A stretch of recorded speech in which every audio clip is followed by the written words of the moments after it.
Hello Commanders, welcome to the command table. My name is Matt, and we have several strategies for you for multiple star ratings on Jormag today.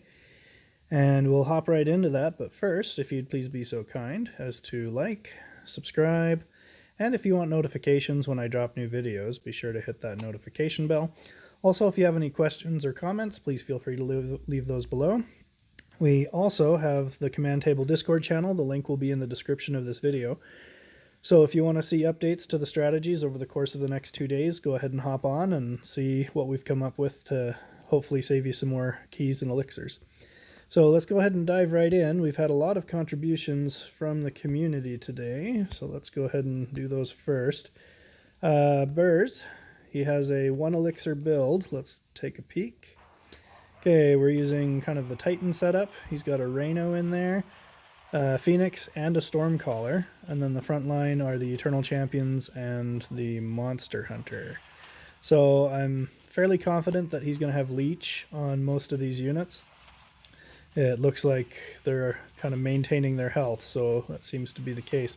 You'll notice that the Monster Hunter isn't able to keep up like the ECs on regaining its health, and that's something that I've experienced as well. So the Monster Hunter is great for clearing out the Earth Elementals that are in the middle, but once you get to the boss, you can't count on it to carry you all the way through to the end, at least in my experience. I guess depending on the level, you might be alright. Also, if you have Leech and Berserk on it, that might be a different story, but I think most folks, including myself, are just using Leech. For the Eternal Champions, if you have the Berserk Power Stone, it's going to make a huge difference. There was an attempt that I did where I barely got the kill, and then I threw Berserk on it, and I was finished with 20 seconds to spare. So let's check out Enifant. Oh, let's back that up. Let's take a look and see how he's got things going here. Let's actually go there. Now we can see. All right, so we've got a couple of Tide Shamans. That's kind of a newcomer to the scene here. We've got the Celestial Spear, the Stormcaller, the Phoenix, and then we've got the front line with some Eternal Champions up there. The Entangling Roots slow down the Assassins just enough to where they'll appear just in time to kill them off, and the Stormcaller will do a great job of doing that, and the Phoenix usually helps to finish them off. But sometimes if you get a gust and then the Assassins get too close, then you may not have enough time for that cooldown to go before it'll attack again. But pretty safe. I haven't had any trouble doing builds like this in the past, so the Entangling Roots make a huge difference there. Let's go ahead and watch it play through here. See those Assassins get shredded by the Stormcaller. And it looks like the Stormcaller at least has Leech on it, and probably the Eternal Champions as well. And then you've got the Tide Shamans kind of helping heal everybody up. But yeah, very solid build. I like it. Okay, using Troll Giant's Toe, the Ring, and Pendant. I found that Pendant does a great job of stalling out the Arcane Archers. So sometimes if you don't get all the Arcane Archers down, sometimes they'll shoot through and tag the Pyre, and that gets mitigated by using Pendant. So I'd prefer Pendant over Spear of Cataclysm, or definitely do not use Eyes of the Ancient One. That one just always causes more trouble than it's worth, because you'll end up with a random mind-controlled unit where you don't want it to be, and when it comes out of mind control, it can take out something important. Okay, so that is... one more community submission. This is from Hikaji. Just note that it is from the previous raid cycle, but he shared it with us just to kind of say that the same build that he was using then is working now. So he's using the Force Resistance Elixir because the enhanced melee was there, and this is SR8.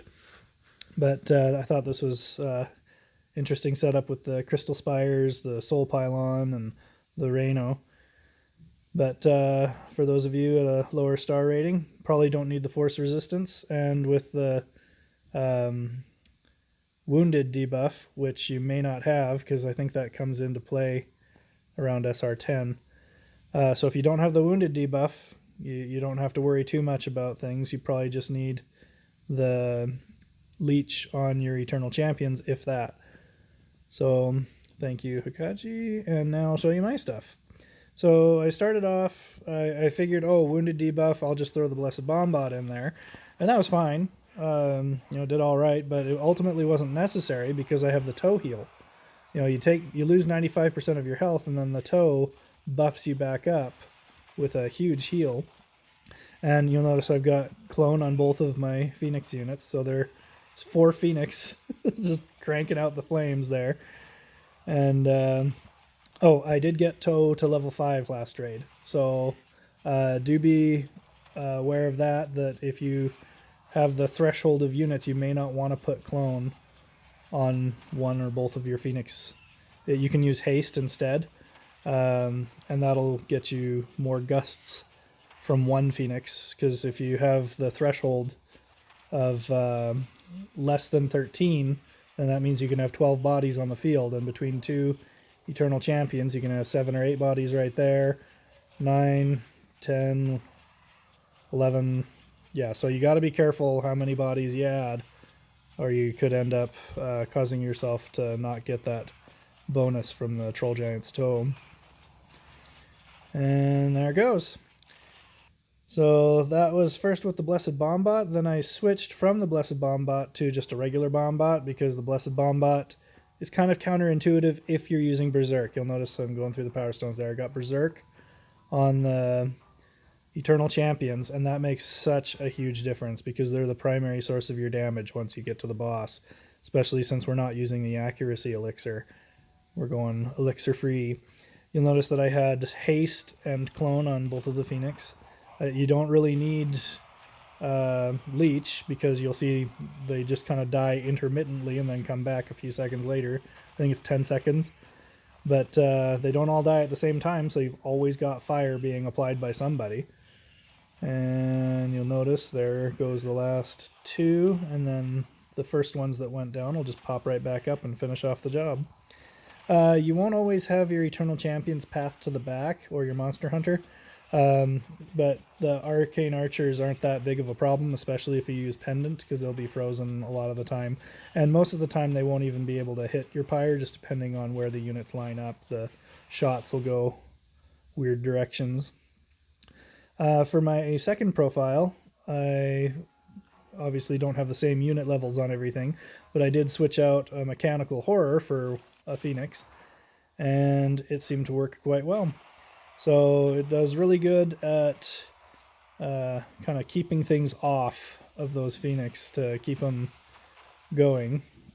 And it's also immune to fire since you have the burning attacks, so that's tremendously helpful. But yeah, the Phoenixes die, but they come back and they get the job done. I've got, I think, double leech on the Mechanical Horror. And yep, Eternal Champions path to the back again, which is nice, but not super crucial. And then when those Phoenixes pop back up again, the Mechanical Horror kind of keeps stuff off of it until they can clear out those Risen Warriors. And then there goes Berserk, Berserk, Berserk. It just shreds. So there's that. Then, okay, down to SR13. I switched out from the Bomb Train to that same build, but much lower unit levels on these guys. That boost is huge. Level 70 Eternal Champion from level 21. So I got it to level 21 so I could at least have 1 Power Stone slot to get Leech, and then the boost takes it up the rest of the way, and it's able to carry that whole bottom side of the map. Yeah, I don't think there's too much else to highlight here. This is mostly just to show the lower unit levels and the lower artifact levels. Still pretty decent on this account, though. Got level 4 toe, so that's doing a lot of heavy lifting there. Yeah, that leech. The problem here is that the boss is taking reduced damage, so they're not doing as much damage to leech. But now that the thing's going to pop back up, 2 of them at least will survive. And yeah, now they're doing more damage, and you can see their health going up a lot faster. So yeah, but pretty solid. You almost can't go wrong if you're using those units. Okay, now we're going to switch over to the Bomb Train. Now, I've changed things up a bit, so let's pause this for a second here, and we'll kind of show you what the deal is. Last raid cycle, I had different unit levels. Let's get rid of that. Come on, there we go. I put arcane blades in now because we're not using the primal warhorn, so we don't need plague bears to buff our bombs. We get a ton of damage out of the Great Hammer of the Shattered Mountain. And then you can use the Arcane Reconstruction Hammer, but I prefer the static damage from the Ring of Unity because it's just guaranteed every time. You're not counting on a proc because you may not get any procs from the Arcane Reconstruction Hammer. This is probably a bad choice. I should probably remove that and put in the pendant because you don't really need it. Everything is going to be cleared. Everything's going to get to where it needs to be. The arcane blades, they're going to run forward very fast, and the assassins are going to be running to catch up with them on both the top and the bottom. And by the time they catch up with the front line, the bomb bots will have made it to the boss. Now, I've moved my bomb bots down a bit from previous seasons because there's on SR 13 and below, there's nothing here. I think when you get to SR 14, that's when you start to see the other earth elementals, and I think the first one's up here, and then the second one is down here. So, clear path, you just move them down a bit, they're still going to catch the boss, and even if they're about to sail past him, he'll probably pound him and blow him up right in his face. So, put these assassins here to take care of the Frost Wizard, and these assassins start working on the Arcane Archer so that they don't shoot right through all the bomb bots. And it should be clear sailing. So feel free to rewind this and watch it a few times if you need to see how it plays out. Even with the wounded debuff, these Fire Knights, there's enough bodies there that it keeps pulling that Earth Elemental up long enough, and then he's so high that with the lower position of these bomb bots coming through, he's not able to get back to him in time, even though they all die. So it was nice when immunity was around because you didn't have to worry about that. But with the increased run speed Power Stone, it works just fine. Again, here's same thing, different profile, SR12 instead. And there's no Frost Wizard on this one, so I just put all the assassins in the back, and that clears out every last one of those Arcane Archers. But again, those Fire Knights up top last long enough to pull that Earth Elemental out of the way, so even if he starts running back, your bomb bots are going to have a clear sailing all the way through. See, yep, here he comes back, and he totally missed everything. So, a couple little tweaks there to the bomb train from our usual setup.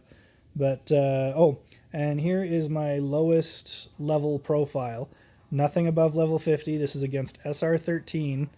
And just run, I think that's charge. So you got to be careful where you place your bomb train to start, because if you're using just run speed 1 or charge, they can move really, really fast. See how fast they're going? That's crazy. So nothing but level 50s, but I'm able to get like 70% of his health. So I can two-shot the boss at SR 13 with only level 50 units. So the key point there, level up your bomb bots evenly. Don't get a level 100 bomb bot and have a bunch of level 20s. Try to keep them all even. One trick that I've noticed, though, is... here, we'll just pull this up while I'm mentioning it. It'll probably show you the bomb bots here in just a second. There we go. Okay, you'll notice that these ones are all maxed out at level 50 for this profile. I'm not going to level anything above 50 on this. But on all my other profiles, I leave one bomb bot at level 50 so that I have both of those Power Stone slots, and I level everything else up evenly after that while leaving that one at level 50 because you get the boost. So you'll actually sometimes end up with that bomb bot being higher level than the rest of your bomb bots because of the boost, and I put that one right at the front so that if you get that second Power Stone slot, you can put charge or run speed on it, and it'll just plow right into the boss right at the front of that train, just at the same speed as everything else. So that's another tip for the bomb train. Level 7 up evenly, and make sure you at least get that last one to level 50. All right, so I think that covers it. Thanks for watching. Again, it shows you can do high-level bosses even with lower level profiles. It's totally doable. You can do it. You just got to put your stuff in the right places. Again, do check out the Command Table Discord channel, and special thanks to everybody who contributed. Lots of help today, lots of people helping to get things figured out, so appreciate everybody contributing.